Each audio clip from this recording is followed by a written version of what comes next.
Hey everyone, and welcome back to the channel. First things first, what exactly is Fiverr? Now, let us get into the nitty-gritty of how to get started and build up to that $100 a day moots.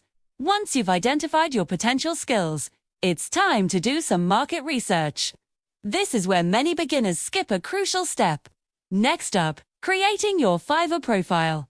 Think of this as your online storefront. Now, for the core of your Fiverr presence, your gigs. This is where you package your services.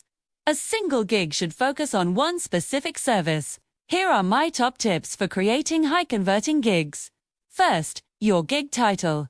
This is super important. It needs to be clear, benefit-driven, and include relevant keywords. Third, gig pricing. This is tricky, especially as a beginner. Fourth, gig gallery. This is your visual showcase. If you're a designer, this is obvious. Fifth, gig requirements. This is where you tell clients what information you need from them to complete the order. Be very clear and comprehensive. Once your gigs are live, the real work of getting noticed begins. One of the best ways to kickstart your Fiverr journey is to offer exceptional customer service right from the start. Now, let's talk about scaling to $100 a day. Another way to hit that $100 day mark is to focus on repeat clients. Stay updated with Fiverr's features and algorithm changes. Consistency is key. Don't get discouraged if you don't get orders immediately. It takes time to build momentum.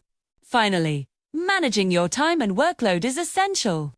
So, to recap the essentials for hitting $100 a day. 1.